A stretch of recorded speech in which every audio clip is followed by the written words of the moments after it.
이제 우리 다 같이 묵도하심으로 주일 예배를 하나님께 드리겠습니다.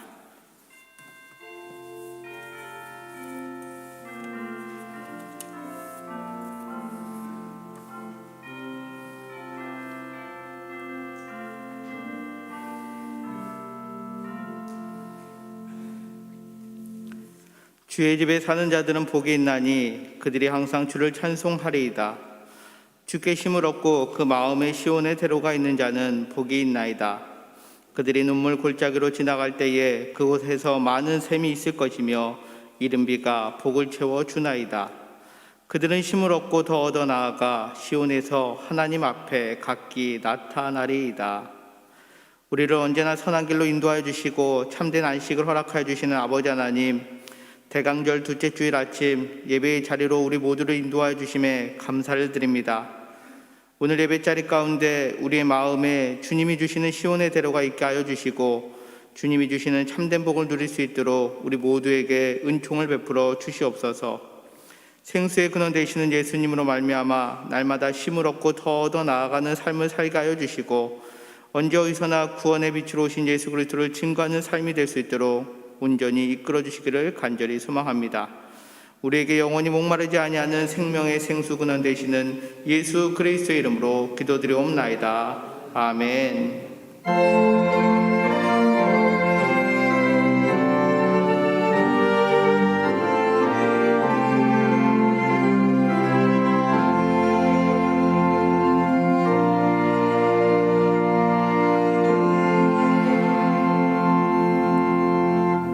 다 같이 자리에서 일어나셔서 찬송가 3장 찬양 드리시겠습니다.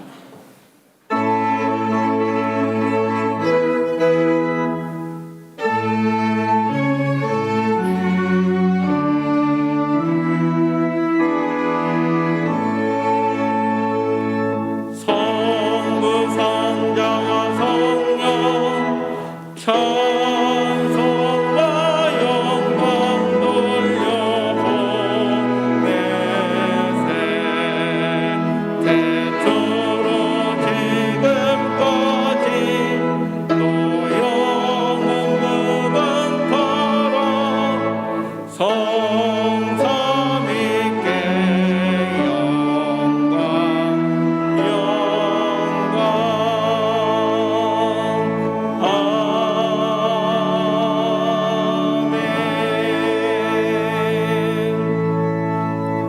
사도신경으로 우리의 신앙을 고백합니다.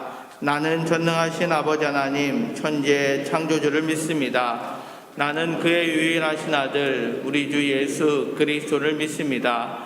그는 성령으로 잉태되어 동정녀 마리아에게서 나시고 본디오 빌라도에게 고난을 받아 십자가에 못 박혀 죽으시고 장사된 지 사흘 만에 죽은 자 가운데서 다시 살아나셨으며 하늘에 오르시어 전능하신 아버지 하나님 우편에 앉아 계시다가 거기로부터 살아있는 자와 죽은 자를 심판하러 오십니다. 나는 성령을 믿으며 거룩한 공교회와 성도의 교제와 죄를 용서받는 것과 몸의 부활과 영생을 믿습니다. 아멘.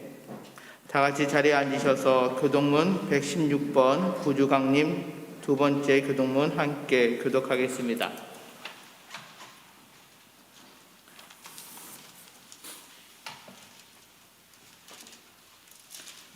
이새의 줄기에서 한 싹이 나며 그 뿌리에서 한 가지가 나서 결실할 것이요 그의 위에 여호와의 영 곧 지혜와 총명의 영이요 오략과 재능의 영이요 지식과 여호와를 경외하는 영이 강림하시리니 그가 여호와를 경외함으로 즐거움을 삼을 것이며 그의 눈에 보이는 대로 심판하지 아니하며 그의 귀에 들리는 대로 판단하지 아니하며 공의로 가난한 자를 심판하여 정직으로 세상에 겸손한 자를 판단할 것이며 그의 입에 막대기로 세상을 치며 그의 입술의 기운으로 악인을 죽일 것이며 공의로 그의 허리띠를 삼으며 성실로 그의 몸에 띠를 삼으리라. 그때의 이리가 어린 양과 함께 살며 표범이 어린 염소와 함께 누우며 홍아지와 어린 사자와 살찐 짐승이 함께 있어 어린 아이에게 끌리며 암소와 곰이 함께 먹으며 그것들의 새끼가 함께 엎드리며 사자가 소처럼 풀을 먹을 것이며 젖먹는 아이가 독사의 구멍에서 장난하며 젖된 아이가 독사의 그의 손을 넣을 것이라. 내 거룩한 산 모든 곳에서 회됨도 없고 상함도 없을 것이니 이는 우리 바다를 덮음같이 여호와를 아는 지식이 세상에 충만할 것이니라. 그날에 이새의 뿌리에서 한 싹이 나서 만민의 기치로 설 것이요 열방이 그에게로 돌아오리니 그가 거한 곳이 영화로 되리로다. 아멘. 이 시간 이권호 장로님께서 기도해 주시겠습니다.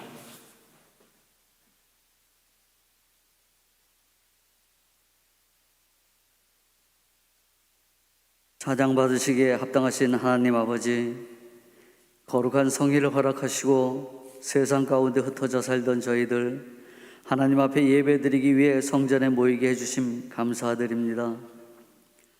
거룩하신 하나님의 뜻을 따라 이 땅에 구원을 주시기 위해 인간의 몸을 입고 오신 예수님, 죄의 사슬에 묶여 영원히 죽을 수밖에 없었던 저희들을 구원해 주시고 영생의 길을 열어주심 감사합니다. 그러나 이 땅에는 아직도 영생의 길을 알지 못하고 죄와 더불어 살아가는 불쌍한 영혼들이 많이 있습니다. 예수 그리스도를 통해 이 땅에 임한 구원의 빛이 저들에게도 비춰지게 하시고 예수님 탄생하신 성탄의 계절을 감사하며 기뻐하게 하여 주시기를 기도합니다.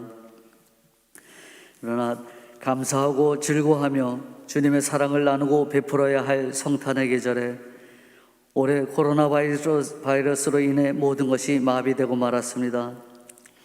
거리를 두고 예배드리며 찬양으로 하나님을 높이지도 못하고 모든 활동을 축소하며 올해 세운 교회의 계획들을 제대로 진행하지 못했습니다. 또한 벌써 연말이 되어 2021년을 향한 새로운 계획을 세우고 사무총회도 진행해야 하는데 저희들의 모임이 원활치 않아 곤란한 상황 가운데 있습니다. 하나님, 이 어려운 시기를 잘 이겨나도록 지혜 주시기를 기도하며 내년에는 하나님을 더욱 기쁘시게 하는 계획을 세우고 실천하여 우리 강변교회가 크게 부흥 발전하는 한 해가 되게 하여 주시기를 기도합니다. 오늘도 은혜와 진리의 말씀을 받게 하시니 감사합니다. 말씀을 증거하시는 목사님께 영력을 더하셔서 하나님의 은혜의 말씀을 듣고 말씀 속에서 저희들이 거듭나게 하여 주시기를 간절히 기도합니다. 이 나라와 민족을 사랑하셔서 복음을 주시고 구원해 주신 하나님, 올해는 코로나 바이러스로 인해 이 나라와 온 세계가 비탄과 혼란 가운데 빠져 있습니다. 날로 코로나는 확산되고 경제는 혼란에 빠져 생계의 어려움을 겪고 있습니다. 특히 이 어려운 시기에 국민을 희망으로 이끌어야 할 정치인들은 국민을 더욱 혼란에 빠뜨리고 있습니다. 주님, 이 시대와 이 나라가 주님 손에 달렸사오니 이 나라를 귀히 여겨주시며 이 백성들이 먼저 눈물로 부르짖어 회개하며 주님 앞에 돌아오게 하여 주시옵고 정치와 경제, 사회 윤리가 바로 서게 하시며 사람의 생각이 아닌 하나님의 섭리로 다스려지는 나라가 되게 하여 주시옵소서. 또한 코로나가 속히 소멸되어 하나님의 은혜가 회복되고 감사와 기쁨이 넘치는 나라 되게 하여 주시기를 기도합니다. 원로 목사님과 사모님 여생을 붙들어 주셔서 건강한 모습으로 하나님과 동행하도록 인도해 주시기를 기도합니다. 교회를 세우신 하나님 아버지, 속히 찬양과 예배가 온전히 회복되기를 간절히 바라오며 이번 코로나 사태 기간 동안 헌신한 관현악대의 찬양을 기뻐 받아주시옵고 이 모든 말씀 예수님의 이름으로 기도합니다. 아멘.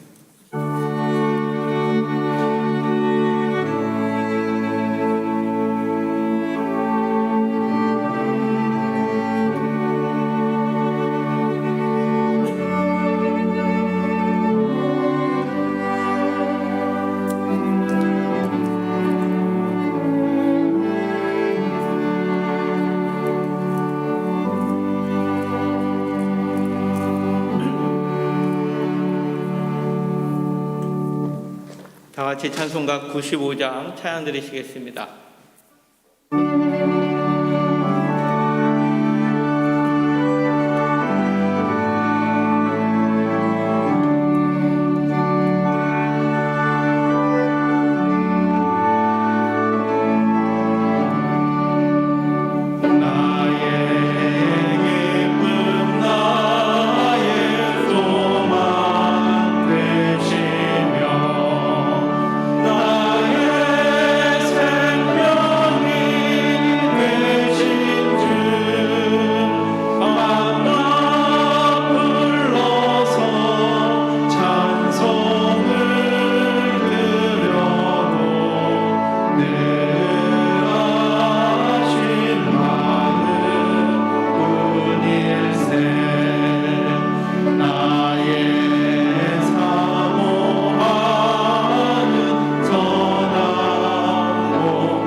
오늘 우리에게 주시는 하나님 말씀은 신약성경 히브리서 11장 1절부터 6절까지 말씀입니다. 히브리서 11장 1절부터 6절 말씀입니다. 믿음은 바라는 것들의 실상이요 보이지 않는 것들의 증거니 선진들이 이로써 증거를 얻었느니라. 믿음으로 모든 세계가 하나님의 말씀으로 지어진 줄을 우리가 아나니 보이는 것은 나타난 것으로 말미암아 된 것이 아니니라. 믿음으로 아벨은 가인보다 더 나은 제사를 하나님께 드림으로 의로운 자라 하시는 증거를 얻었으니 하나님이 그 예물에 대하여 증언하심이라. 그가 죽었으나 그 믿음으로써 지금도 말하느니라. 믿음으로 에녹은 죽음을 보지 않고 옮겨졌으니 하나님이 그를 옮기심으로 다시 보이지 아니하였느니라. 그는 옮겨지기 전에 하나님을 기쁘시게 하는 자라 하는 증거를 받았느니라. 믿음이 없이는 하나님을 기쁘시게 하지 못하나니 하나님께 나아가는 자는 반드시 그가 계신 것과 또한 그가 자기를 찾는 자들에게 상 주시는 이심을 믿어야 할지니라. 아멘.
아주 은혜로운 찬양 고마웠습니다.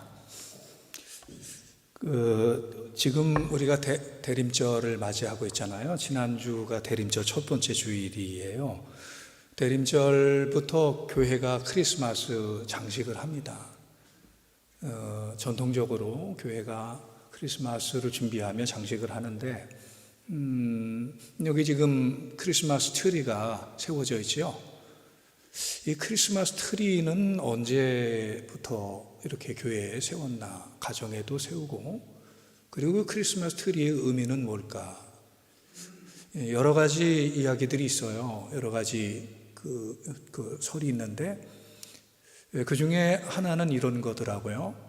그 마틴 루터라는 그 종교개혁자가 있지 않습니까? 그 16세기에 종교개혁을 한 마틴 루터가 독일 분인데요. 어느 날 그 집 앞에 있는 그 숲을 밤에 보게 돼요. 그 깜깜한 밤에 그 숲을 보는데 한 지역이 굉장히 환한 거예요.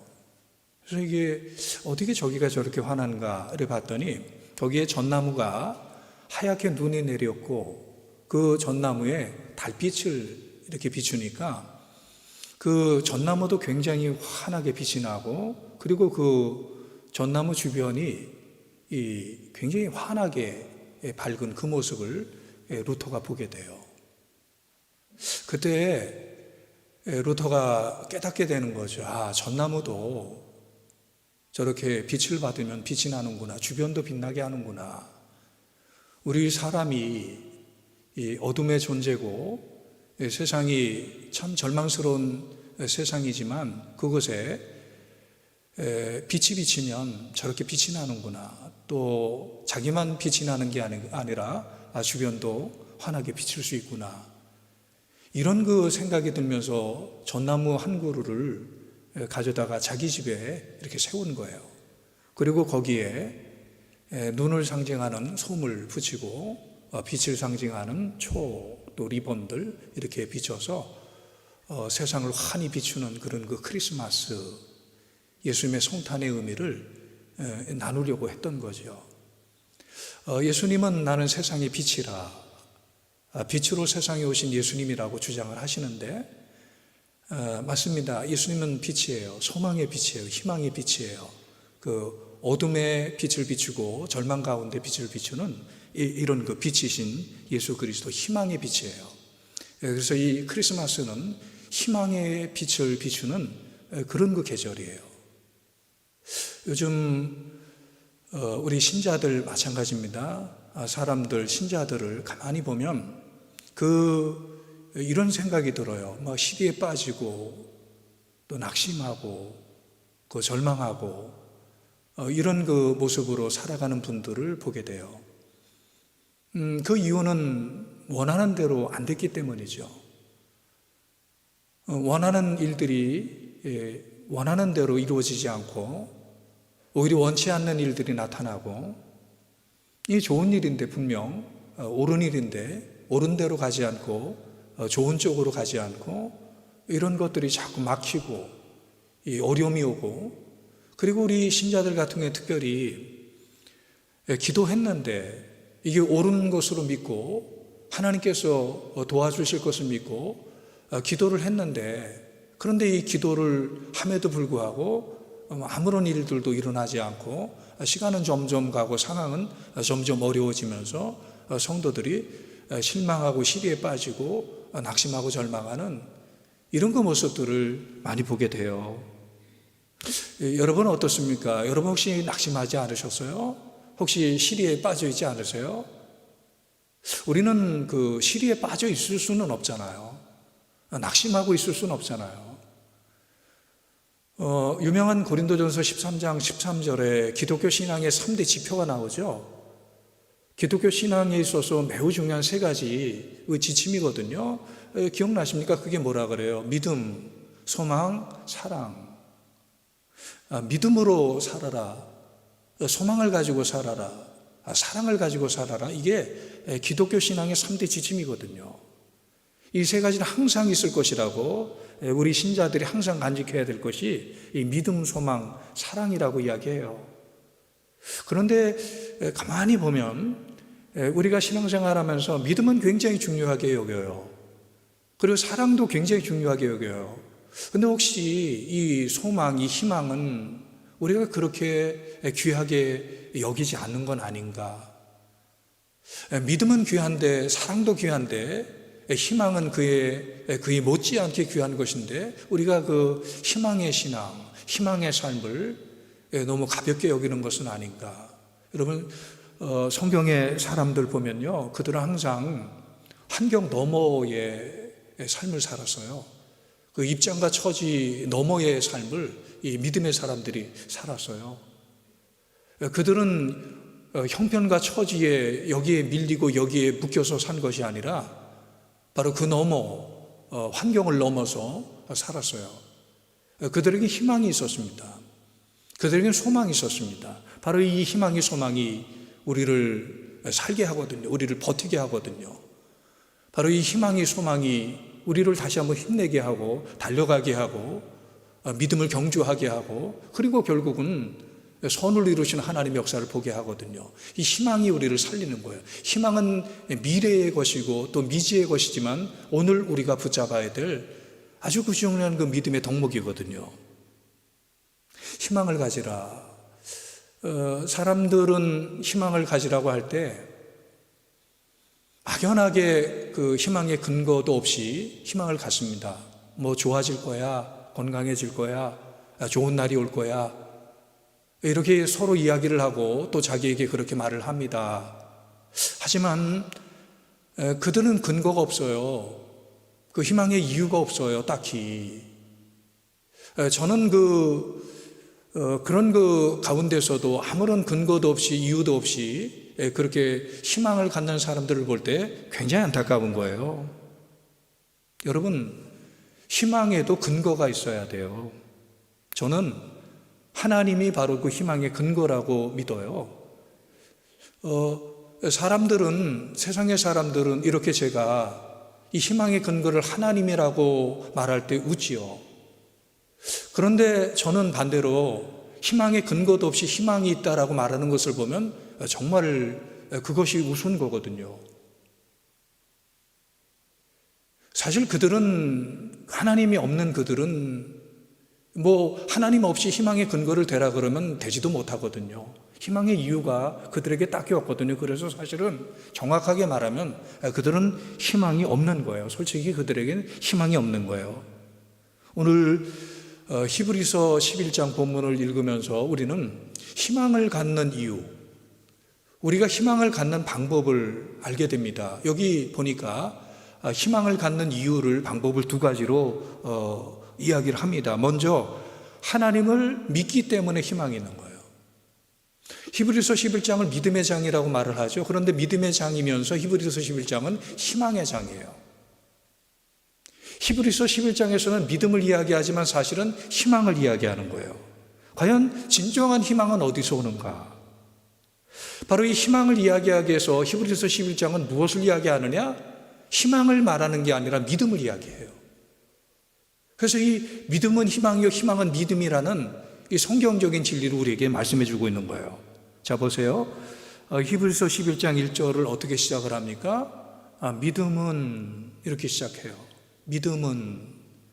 그리고 나머지 구절도 보면 믿음으로 아벨은,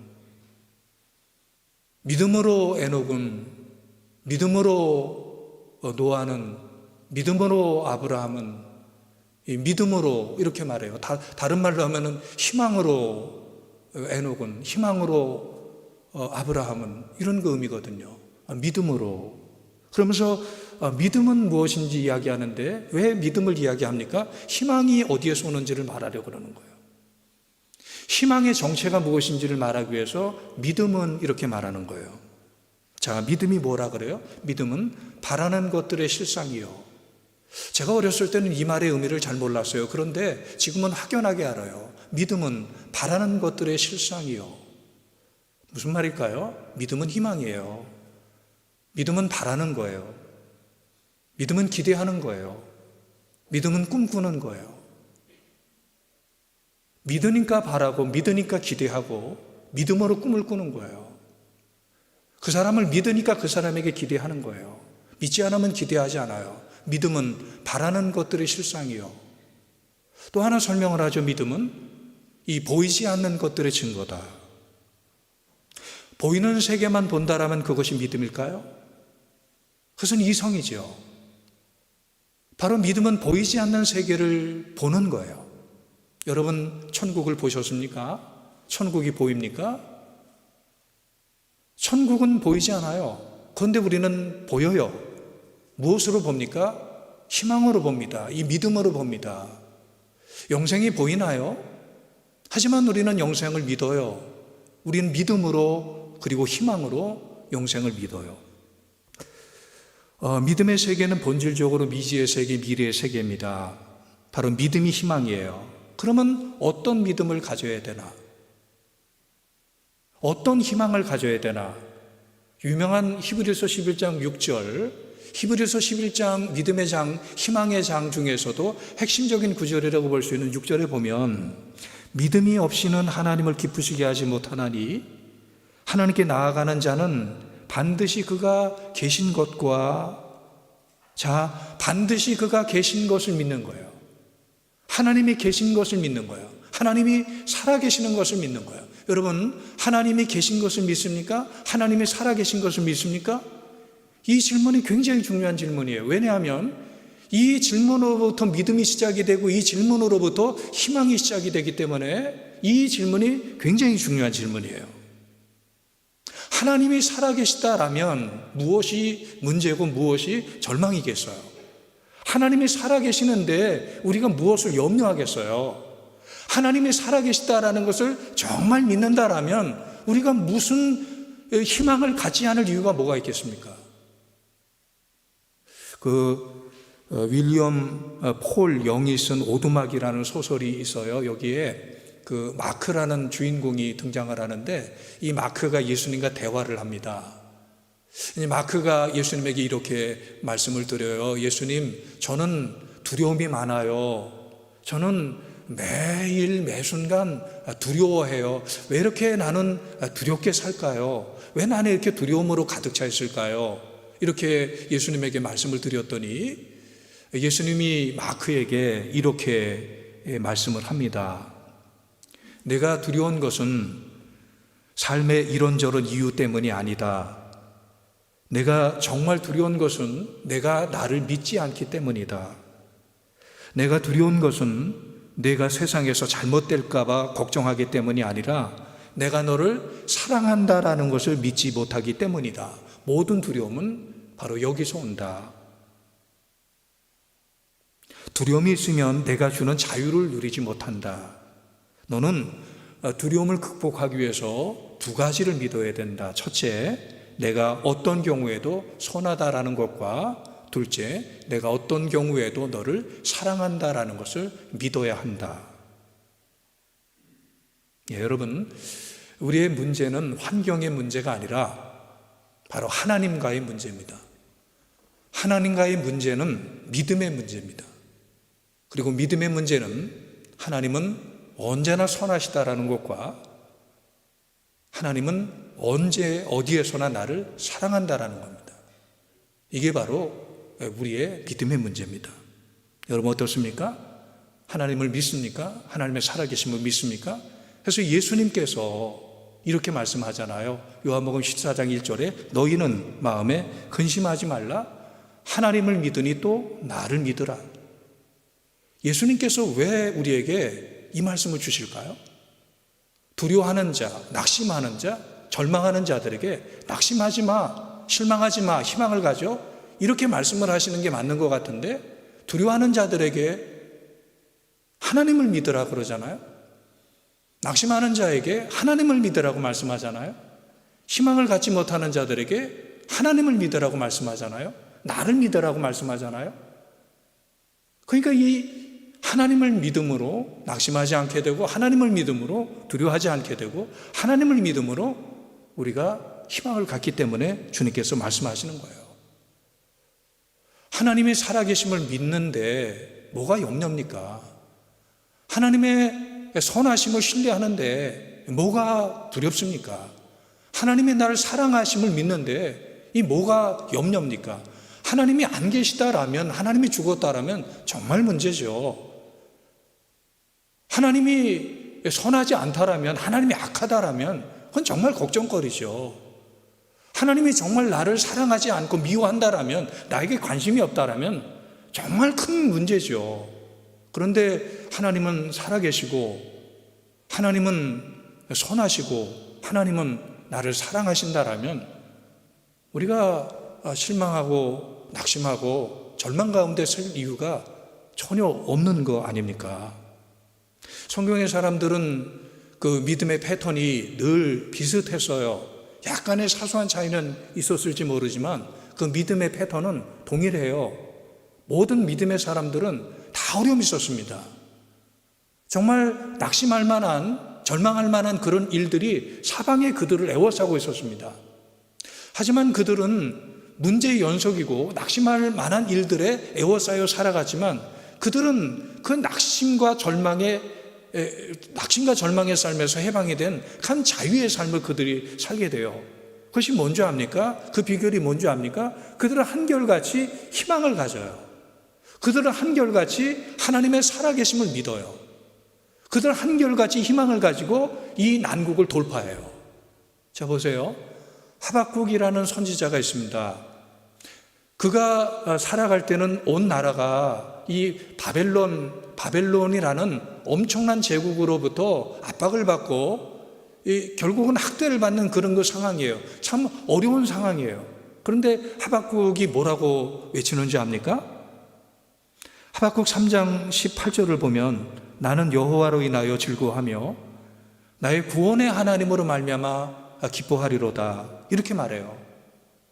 다른 것 때문이 아닙니다. 환경, 입장, 처지 이게 좋아지는 것 때문이 아니라 하박국이 기뻐하고 하박국이 즐거워하는 것은 단 하나예요. 하나님, 살아계신 하나님, 지금도 살아계신 하나님, 이것이 하박국의 유일한 기쁨의 근거였어요. 그리고 하박국은 이것이 유일한 그가 실망하지 않고 낙심하는 이유였어요. 다윗을 보세요. 일평생 다윗은 상황이 달라지지 않았습니다. 어렸을 때는 늑대를 쫓으면서 늑대가 공격을 하고 곰이 공격을 하고, 그리고 나중에는 좀 크니까 블레셋의 공격을 받고, 블레셋의 이 군사적인 공격을 피하니까 나중에는 그 장인되는 사울 왕이 죽이려고 끝까지 추격을 해요. 그리고 사울 왕이 죽고 나니까 그 다음에는 아들 압살롬이 반란을 일으켜요. 보세요. 다윗의 일생은 환난의 연속이에요. 말할 수 없이 힘든 일들의 연속이에요. 그런데 다윗은 뭐라고 고백을 하는지 아십니까? 시편 42편 11절에 내 영혼아 내가 어찌하여 낙망하며 어찌하여 내 속에서 불안해하는가? 너는 하나님께 소망을 두라. 나는 그가 나타나 도우심으로 말미암아 내 하나님을 여전히 찬송하리로다. 하나님이 여전히 계신 거예요. 이게 본질이에요. 이게 상수예요. 하나님 여전히 살아계시는 거예요. 환경은 변합니다. 환경은 좋아질 때도 있고 나쁠 때도 있습니다. 이것은 상수가 아니에요. 변수예요. 이건 본질이 아니에요. 이건 비본질이에요. 하지만 하나님이 계시다라는 것은 본질이에요. 하나님이 살아계시다라는 것은 상수예요. 이것이 절대적인 거예요. 그래서 다윗은 나는 여전히 하나님을 찬송하리로다. 여전히 상수로, 여전히 본질로 계시는 그 하나님을 여전히 나는 찬송하리로다. 이게 바로 다윗이 믿음으로 승리했던 비결이에요. 믿음으로 희망을 가졌던 비결이에요. 바로 하나님 앞에 우리가 서 있는 거예요. 이 살아계신 하나님. 여기에 희망의 근거가 있습니다. 또 하나, 우리가 희망을 갖는 또 하나의 이유는 바로 하나님 앞에 우리가 나아갈 수 있기 때문입니다. 하나님 앞에 나아갈 수 있고 하나님을 찾을 수 있기 때문입니다.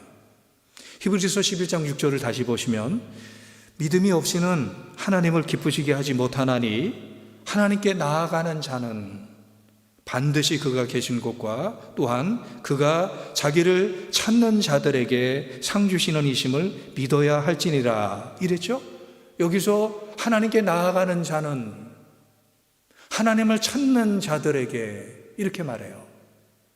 조금 전에 제가 질문했습니다. 여러분 하나님을 믿습니까? 하나님의 살아계심을 믿습니까? 이렇게 질문했어요. 이 질문 굉장히 중요한 질문인데 이 질문보다 더 중요한 질문은 이거예요. 여러분은 하나님 앞에 나아갈 수 있습니까? 여러분은 하나님 앞에 나가서 하나님을 찾을 수 있습니까? 이 질문이에요. 하나님 앞에 나갈 수 없다라면 살아계신 하나님이 나에게 무슨 의미가 있을까요?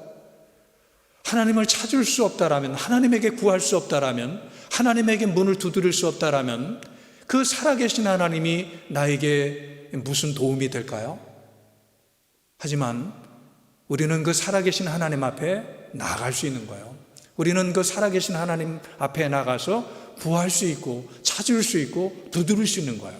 그래서 예수님께서 말씀하시기를 구하라, 예수님께서 말씀하시기를 찾으라, 또 예수님께서 말씀하시기를 두드려라. 하나님 앞에 나와서, 살아계신 하나님 앞에 나와서 구하라, 찾으라, 두드리라, 이렇게 말씀하는 거예요. 어느 믿음이 아주 좋은 가문에서 태어난 한 목사님이 아주 오랜 방황의 삶을 살다가 나중에 다시 돌아와요. 참 감사하게. 이분이 누구냐 하면은 빌리그레함 목사님의 외손자예요.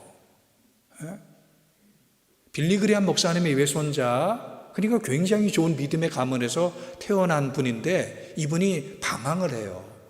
아주 오랫동안 방황을 하고 돌아와서 간증을 하는데 자기는 이렇게 좋은 믿음의 가정에서 태어났으니까 정말 믿음, 말하자면 교회 생활이죠. 교회 생활을 잘했어요. 성실하게. 한 번도 주일학교를 빠진 적이 없고 한 번도 주일을 어긴 적이 없고 이렇게 교회 생활을 잘해요. 그리고 교회 봉사도 굉장히 열심히 했습니다. 모든 맡겨진 일들을 성실하게 책임감을 가지고 잘 이 봉사를 했습니다. 그리고 또 착했대요. 선했대요. 좋은 일도 많이 했습니다. 그런데 보세요. 한 번의 위기가 그를 완전히 넘어뜨렸어요.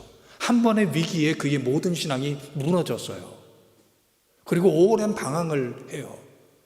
그리고 이분이 오랜 방황 후에 돌아오지요. 왜 그랬을까? 내가 왜 그랬을까? 그가 돌아오면서 붙잡았던 말씀이 히브리서 11장 6절이에요. 여기서 특별히 그는 어떤 말씀이 그의 심령에 오게 되었느냐 하면은 하나님께 나아가는 자, 하나님을 찾는 자, 이 말씀이었어요. 그는 어렸을 때부터 좋은 믿음의 가정에 태어나서 너무 많은 영향을 받았고 너무 많은 믿음의 흔적들을 부모님으로부터 그리고 조부모로부터 받았어요. 그는 하나님 앞에 나아가는 것이, 하나님을 찾는 것이 이게 믿음이라는 것을 몰랐어요. 이 믿음은 하나님께 나아가는 것이고 믿음은 하나님을 찾는 것이고 믿음은 하나님을 두드리는 것임을 이것을 잘 몰랐어요. 여러분, 이 믿음은요 하나님 앞에 들어감을 얻는 겁니다. 그리고 이 믿음은요 하나님 앞에 나아감을 얻는 것입니다. 이 얻는 거예요. 보세요. 로마서 5장 2절에 또한 그로 말미암아 우리가 믿음으로 서 있는 이 은혜에 들어감을 얻었으며, 여기 들어감을 얻었다라는 말이 나와요. 다른 말로 하면 나아감을 얻었다라는 말이에요. 우리는 스스로 나가는 것이 아닙니다. 우리는 스스로 들어가는 것이 아닙니다. 하나님이 주셔서 우리는 들어가요. 하나님이 허락하셔서 우리는 나아가요. 성경 한 군데 더 인용하면 에베소서 3장 12절에 우리가 그 안에서 그를 믿음으로 말미암아 담대함과 확신을 가지고 하나님께 나아감을 얻느니라, 이렇게 말해요. 하나님 앞에 아무나 나가는 것이 아니에요. 오늘 이렇게 예배를 드리지 않습니까? 제가 늘 드리는 말씀이고 제가 늘 하는 고백인데 아무나 하나님 앞에 예배할 수 있는 게 아니에요. 시간이 있어서, 마음이 있어서, 형편이 좋아서 예배 드리는 게 아니에요. 바로 하나님 앞에 나아감을 얻은 자들이 예배를 드려요. 하나님 앞에 예배할 수 있는 이 나아감을 얻은 자들이 예배를 드려요.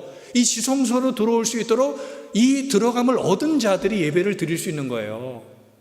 하나님이 살아계시다라는 것도 귀한데, 하나님이 선하시고 하나님이 나를 사랑하신다라는 것도 귀한데, 그 하나님 앞에 나갈 수 있다라는 거, 이 하나님 앞에 나아감을 얻은 거, 이것이 얼마나 귀한 거예요. 이것이 얼마나 큰 축복이에요. 얼마나 큰 은혜예요. 하나님 앞에 나아감을 얻은 거, 이것이 정말 큰 은혜예요. 그래서 여기에 희망이 있는 거예요. 여기서 우리는 꿈을 꿀 수 있는 거예요. 우리의 최고의 희망은 우리가 하나님을 찾을 수 있다는 것입니다. 우리의 최고의 감사는 우리가 하나님 앞에 기도할 수 있다는 것입니다. 그리고 우리의 최고의 믿음은요, 우리가 찾을 때, 우리가 기도할 때 하나님이 응답하신다는 것입니다. 언제 어디서나 하나님 앞에 나갈 수 있다. 언제 어디에서나 우리가 하나님을 찾을 수 있다. 이것이 바로 우리가 누려야 될 하나님의 귀한 은혜고 축복이고 우리의 믿음이고, 그리고 여기에서부터 우리의 희망이 시작이 되는 거예요. 제가 신자들 이렇게 보면서 이 상심하고 낙심하고 절망하는 그 이유가 뭘까?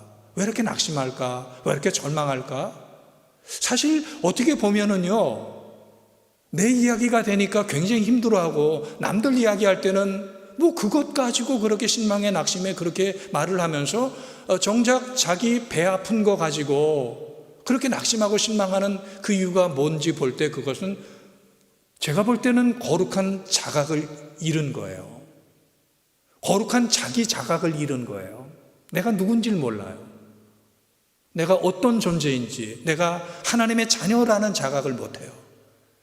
내가 하나님의 사랑받는 자녀라는 자각을 못해요. 내가 부름받은, 내가 선택받은, 내가 사명을 받은 하나님의 사람이라는 이 자각, 이 거룩한 자각을 잃어버려요. 아니거든요. 우리는 하나님의 사랑받는 자녀예요. 하나님의 선택받은 자녀예요. 하나님의 사명을 받은 하나님의 백성들이에요. 이 거룩한 자각이 우리를 살리는 거예요. 사람이 성형수술을 해요. 성형수술을 하면 이 얼굴이 예뻐집니다. 외모가 아름다워집니다. 그러면은요, 성형수술을 하게 되면 얼굴만 아름다워지고 이 얼굴만 밝아지는 게 아니라 마음도 밝아지고 이 마음도 아름다워지는 이런 부수적인 효과가 있다라는 거예요. 심리적으로 사람들을 상담하는 맥스웰 울츠 박사가 연구한 바에 따르면 성형수술한 이후에 인생이 달라지는 사람들을 많이 봤다라는 거예요. 그 얼굴을 꼬매고 째고 트이고 그 다음에 고쳐주고 그러면서 마음도 이게 고쳐주는 거예요.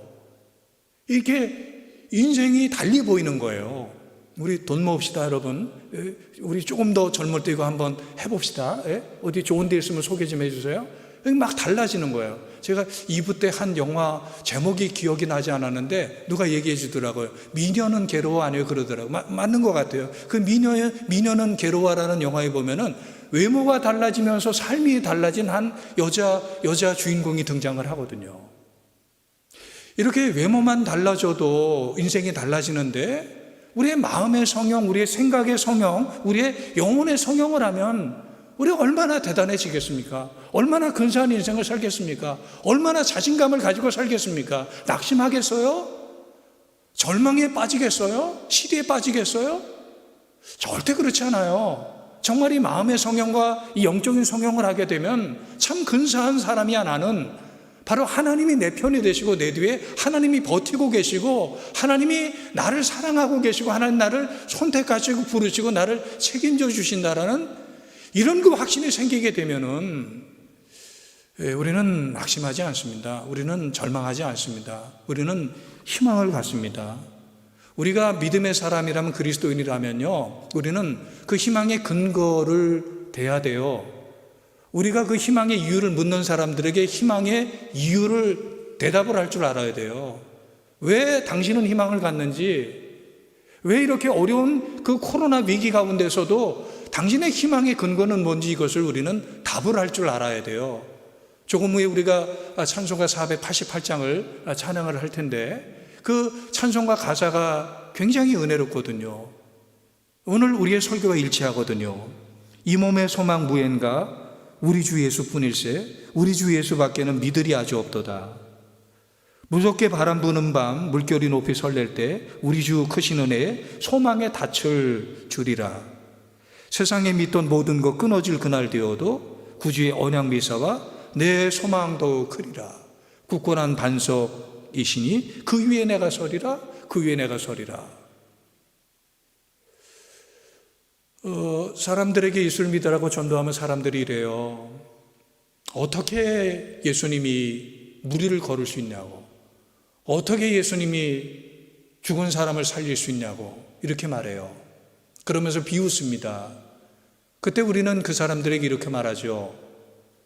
여러분들이 말하는 예수님은 사람을 말하는 것이고 내가 말하는 예수님은 하나님을 말하는 것입니다. 사람이 무리를 걸었다라는 것은 정말 말도 안 되죠. 하지만 하나님이 무리를 걷지 못했다라는 것은 더 말이 안 되지 않습니까? 하나님이 물에 빠졌다라는 것은 더 말이 되지 않지 않습니까? 사람이 죽은 사람을 살리는 건 말도 안 되죠. 있을 수 없지요.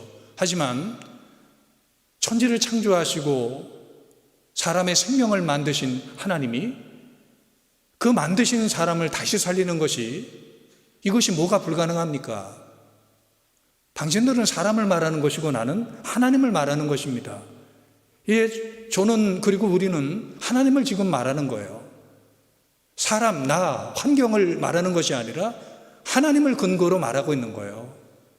하나님을 믿음으로 말하고 있는 거예요. 모든 문제는 하나님을 하나님으로 믿느냐, 여기서부터 시작이 되는 거죠. 하나님을 하나님으로 정말 내가 믿느냐, 그리고 그 하나님 앞에 나가느냐, 오늘 그 하나님 앞에 예배를 드리느냐, 그리고 오늘 그 하나님에게 기도를 하느냐. 어느 길거리에서 한 사람이 크게 외치고 있었습니다. 중세기에. 하나님은 살아계십니다. 하나님을 믿으세요. 하나님은 정말 살아계십니다. 그런데 사방에 보니까 사람은 아무도 없어요. 듣는 사람이 아무도 없어요. 지나가던 사람이 그 모습을 보고 그 외치는 사람에게 말해요. 듣는 사람이 아무도 없는데 뭐 이렇게 크게 외치냐고, 아무도 듣지 않지 않느냐고. 그랬더니 이 외치던 자가 이렇게 말합니다. 저는 지금 나에게 외치는 거예요. 지금 저는 나에게 말하는 거예요. 하나님이 살아계시다라고 지금 내가 나에게 말하는 거예요. 하나님을 믿으라고 지금 내가 나에게 말하는 거예요. 교회는 외쳐야 됩니다. 하나님 살아계시다고. 그리고 목사는 외쳐야 됩니다. 하나님이 살아계시다고, 하나님을 믿으라고. 교인들은 외쳐야 됩니다. 하나님을 믿으라고, 또 하나님 살아계시다라고 외쳐야 됩니다. 나가서 외쳐야 됩니다. 하지만 먼저 자기에게 외쳐야 돼요. 교회는 교회 자체에 외쳐야 되고, 세상에서 제일 하나님을 안 믿는 데가 교회래요. 세상에서 제일 하나님을 안 믿는 사람들이 목사래요. 너무 부끄럽지만 하나님을 세상에서 가장 안 믿는 사람들이 교인들이래요. 그래서 우리는 우리에게 외쳐야 됩니다. 정말 하나님이 살아계시다고, 정말 하나님을 믿으라고 나에게 외쳐야 됩니다. 왜 희망을 갖지 못할까요? 왜 절망할까요? 왜 두려워할까요? 왜 낙심할까요? 왜 시비에 빠질까요? 왜 우리는 작은 일에도 흔들릴까요? 그 이유는 바로 하나님을 믿지 않기 때문입니다. 하나님의 살아계심을 믿지 않기 때문입니다. 우리는 참 어려운 시기를 지금 보내고 있어요. 하지만 이 시기에도 크리스마스는 옵니다. 이 어려운 시기에도 여전히 크리스마스의 빛은, 여전히 크리스마스의 소망은 우리에게 옵니다. 왕이신 예수님이 오십니다. 그분은 희망입니다. 우리의 소망입니다. 그분이 오십니다. 이런 그 희망의 시즌 크리스마스를 준비하면서 어떤 시리, 어떤 절망의 계기가, 어떤 환경이 우리에게 온다 할지라도 환경 너머에, 그런 그 위기 너머에 계시는 왕이신 예수 그리스도, 우리에게 빛으로 오신 예수 그리스도, 하나님이신 예수 그리스도, 그분을 볼 수 있는 눈이 열리시고, 그분을 믿을 수 있는 믿음을 가지시고, 그분을 찾으시고, 그분을 두드리시고, 또 그분에게 구하셔서 하나님께서 우리를 위해서 예비하신 그 놀라운 하나님의 나라의 은총들, 그 섭리들, 이런 것들이 여러분의 것이 되어서 실망하고 살지 말고, 낙심하고 살지 말고, 소망을 가지고, 꿈을 가지고 기대하면서 이 믿음으로 살아서 하나님의 은혜와 평강, 하나님의 축복, 이 모든 것이 여러분들의 것이 되기를 축원합니다. 기도하겠습니다. 하나님 아버지, 오늘 우리에게 희망의 말씀, 또 믿음의 말씀을 주신 것을 감사합니다. 하나님, 우리에게 환경이 어렵고 힘들지만 소망이 있음은 하나님이 계시기 때문이고, 하나님이 살아계시기 때문이고, 우리가 하나님 앞에 나갈 수 있기 때문이고, 우리가 하나님 앞에 찾을 수 있기 때문입니다. 우리의 희망은 근거가 없는 희망이 아니라 절대적인 희망인데, 주님 우리에게 믿음을 주셔서 희망 가운데 살아가게 하시고 꿈을 꾸게 하여 주시고, 마침내 하나님께서 우리를 위해서 준비하시고 예비하시는 것들을 다 받아 하나님의 선하심을 경험하는 믿음의 종들이 되게 하여 주옵소서. 오늘 우리 가운데 정말 말할 수 없는 고통 가운데 있는 분이 계시다라면 하나님 음성을 듣게 하여 주셔서 이 음성 가운데 다시 한번 일어나고 다시 한번 달려가서 하나님께서 예비하신 것을 꼭 경험할 수 있도록 축복해 주옵소서. 예수님의 이름으로 기도하옵나이다. 아멘. 준비한 헌금 봉헌하시겠습니다.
아멘. 기도하겠습니다. 하나님, 은혜와 사랑을 그리고 우리를 구원해 주신 것을 감사합니다. 우리에게 허락하신 모든 것 주님의 것이고 그 중에 일부를 드리오니 하나님 받아주시고, 이 물질이 쓰여지는 곳마다 하나님의 영광과 구원과 사랑의 역사가 나타나게 하여 주시옵소서. 믿음으로 헌신하는 성도들 기억해 주시고, 그 인생과 그 가정이 풍성하고 생명력이 있는 하나님의 사람들, 하나님의 가정이 되게 하시고 하나님의 기업이 되게 하여 주옵소서. 고난이, 역경이 우리를 억누르고 있지만 하나님 안에서 우리 모두 희망을 가지고 믿음으로 이기게 하시고, 이 길 끝에서 하나님께서 예비하신 그 놀라운 복들을 우리 모두가 경험하게 하여 주옵소서. 예수님의 이름으로 기도하옵나이다. 아멘.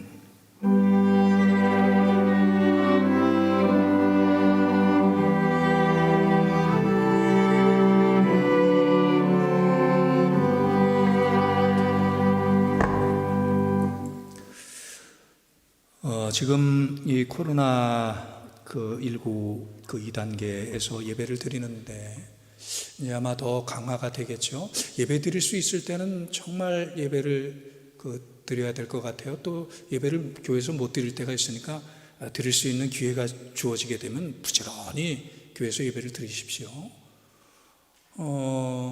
모르겠습니다. 다음 주는 어떻게 될지 모르는데, 중요한 것은 우리가 안전하도록 안전 지침들을 잘 지키는 것 같아요.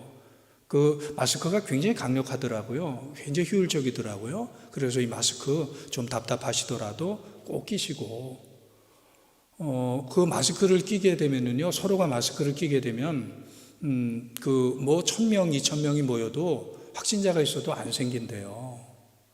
그리고 이제 식사하지 않고 소그룹 모임들 하지 않고 이런 그 수칙들만 잘 지키면은 사실 교회가 굉장히 안전하거든요. 우리 성결 교회가 한 2,700여 교회 되거든요. 근데 이 수칙을 잘 지키는 교회에서는 한 번도 이런 그 문제가 생긴 적이 없어요. 예? 확산이 안 되더라고요. 그래서 우리가 조금 더 어렵지만 마스크 꼭 끼시고, 그 다음에 손소독 하시고요. 손소독 꼭 하시고요. 성경 찬송은 공용으로 요즘에 못 쓰도록 했습니다. 자기 성경 찬송을 가지고 다니시고 이렇게 잘 지켜주시기 바랍니다. 성경 통독은 이제 마지막 부분으로, 구약 마지막 부분으로 들어가서 이제 예언서, 성문서가 끝이 났습니다. 예언서 합니다. 예언서 통독하신 분들은 그 카드를 내시면 교회에서 선물과 바꾸실 수가 있습니다. 올해 성탄 전야제는 교회에서는 못 모일 것 같습니다. 교회에서는 못 모이고, 하지만 성탄 전야제는 우리가 합니다. 온라인으로 하려고 그래요. 온라인으로 준비해서 하려고 그러니까 성탄 전야제 때 하려고 하는 것을 이번에는 가족별로 준비를 하셔가지고 찬양이든 아니면 또 댄스든 혹은 시든 또 어떤 꽁트도 좋고요. 이런 것들을 준비해서 영상으로 녹화를 해서 교회로 보내주시면 저희가 그것을 보고 편집을 해서 이 전야제 때 함께 볼 수 있도록 그렇게 온라인 전야제를 하도록 계획을 하겠습니다. 정기 사무총회가 2주 후에 12월 20일 날 있습니다. 만 20세 이상 세례교인 참석하시고요. 혹시 참여가 어려운 분들은 위임장을 제출을 해 주시길 바랍니다. 주요 안건은 2020년 경과보고 및 2021년 계획보고, 그리고 2021년 임직에 관한 건, 안수집사님, 권사님, 그리고 장로님들을 이번에 세웁니다. 특별히 장로님들 같은 경우에는 투표를 해야 돼요. 그래서 투표를 해야 돼서 이 정기 사무총회를 우리가 준비를 잘 해서 이 정기 사무총회를 해야 합니다. 2021년 강단 참 꽃꽂이를 잘 해주셨어요. 너무 아름다운 강단이었습니다. 이 예배당은 텅 비었어도 강단은 늘 이렇게 아름다웠거든요. 이 강단은 늘 정말 살아있는 그런 강단이었거든요. 참 감사했습니다. 그리고 내년에도 이 주님의 몸된 교회 강단을 꽃으로 장식하실 분들 이렇게 신청을 하시기 바랍니다. 달력은 지난주에 받아가셨죠. 혹시 못 받으신 분들은 오늘 받아가시고요. 우리 강칭한 집사님이 입원 중인데 위해서 회복을 위해서 기도해 주시기 바랍니다. 자, 다른 광고는 주보를 참조하시기 바랍니다. 이제 주보에 있는 공동 기도문으로 함께 기도하시겠습니다. 사랑의 하나님, 오직 주님만이 나의 도움이시며 참 소망이심을 고백합니다. 고난이 닥쳐올 때나 순풍이 불 때나 언제나 하나님을 신뢰하고 의지하며 인정하게 하옵소서. 마음의 틈을 뒤집고 들어오는 나쁜 생각, 못된 마음을 물리치게 하시고 영혼을 파고드는 죄의 유혹을 떨쳐내게 하옵소서. 주님과 우리 사이에 틈이 생기지 않도록 깨어있게 하시고 주님과 더 친밀해지게 하옵소서. 우리 안에 서로 돕고 섬기며 사랑하는 일들이 많아지게 하시고 가정과 교회와 세상이 따뜻해지게 하옵소서. 기쁨으로 주의 전을 오르게 하시며 영광의 주를 배우게 하옵소서. 성도들의 몸과 마음의 아픔을 치료하사 창조의 축복을 누리고 주신 사명을 감당하게 하옵소서. 하나님의 뜻을 이루며 하나님의 보시기에 잘 되는 삶으로 이끌어 주옵소서. 예수님의 이름으로 기도합니다. 아멘. 다 일어나셔서 찬송가 488장 찬양하시겠습니다.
지금은 우리 주 예수 그리스도의 크신 은총과 하나님 아버지의 극진하신 사랑하심과 성령님의 감화 감동 인도하심이 오늘 살아계신 하나님을 예배하는 하나님의 백성들과 그 가정과 일터와 사역과 앞날과 이 나라 이 민족 온 세상 위에 이제로부터 영원토록 함께 하시기를 간절히 축원하옵나이다. 아멘.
아니요. 셋째 주 헌금이 저예요. 그래서 저 혼자 하고 넷째 주에 아마 두 개가 하게 되고 중주는 이렇게 올 텐데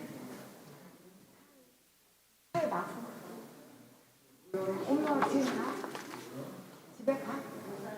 엄마 어떡하지? 조금만 기다려.